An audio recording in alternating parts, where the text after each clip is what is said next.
This is the story of Sodom and Gomorrah. A story of keeping faith in the Lord against all adversaries. Sodom and Gomorrah. When the men got up to leave, they looked down toward Sodom, and Abraham walked along with them to see them on their way. Then the Lord said, "Shall I hide from Abraham what I am about to do? Abraham will surely become a great and powerful nation, and all nations on earth will be blessed through him. For I have chosen him, so that he will direct his children and his household after him to keep the way of the Lord by doing what is right and just, so that the Lord will bring about for Abraham what he has promised him." Then the Lord said, "The outcry against Sodom and Gomorrah is so great and their sin so grievous, that I will go down and see if what they have done is as bad as the outcry that has reached me. If not, I will know."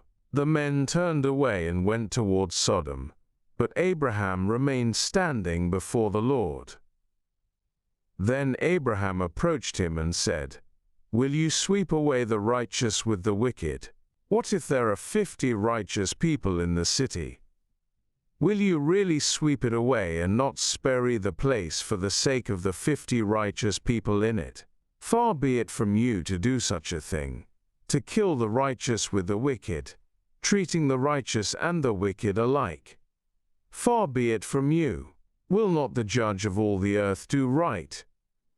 The Lord said, "If I find 50 righteous people in the city of Sodom, I will spare the whole place for their sake." Then Abraham spoke up again.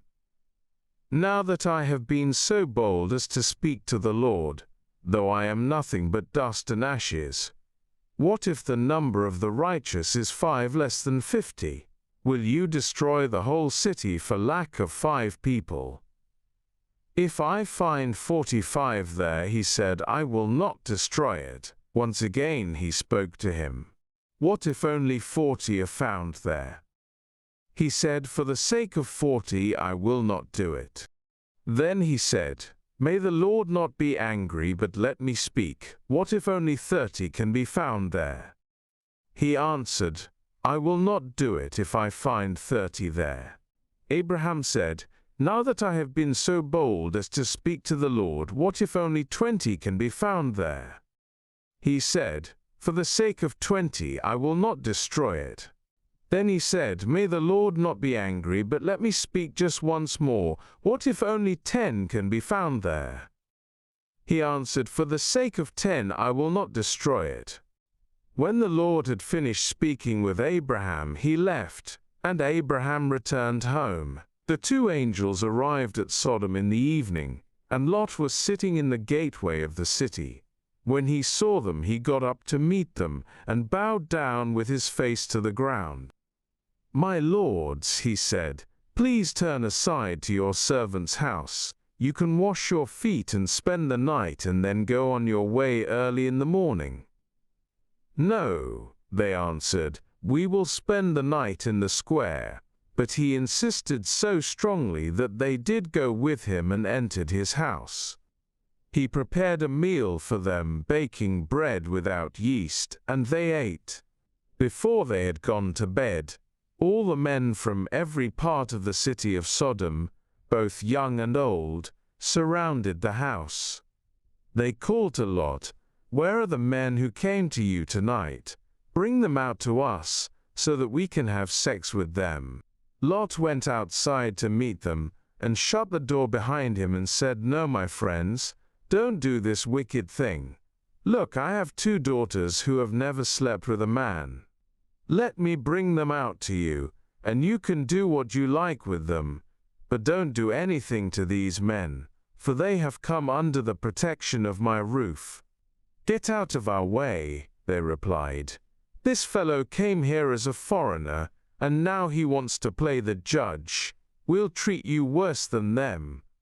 They kept bringing pressure on Lot, and moved forward to break down the door. But the men inside reached out and pulled Lot back into the house and shut the door. Then they struck the men who were at the door of the house. young and old, with blindness, so that they could not find the door. The two men said to Lot, "Do you have anyone else here, sons-in-law, sons or daughters, or anyone else in the city who belongs to you? Get them out of here, because we're going to destroy this place. The outcry to the Lord against its people is so great that he has sent us to destroy it." So Lot went out and spoke to his sons-in-law who were pledged to marry his daughters. He said, "Hurry and get out of this place, because the Lord is about to destroy the city." But his sons-in-law thought he was joking. With the coming of dawn, the angels urged Lot, saying, "Hurry! Take your wife and your 2 daughters who are here, or you will be swept away when the city is punished." When he hesitated, the men grasped his hand and the hands of his wife and of his 2 daughters, and led them safely out of the city, for the Lord was merciful to them. As soon as they had brought them out, one of them said, "Flee for your lives, don't look back, and don't stop anywhere in the plain. Flee to the mountains, or you will be swept away." But Lot said to them, "No, my lords, please. Your servant has found favor in your eyes, and you have shown great kindness to me in sparing my life.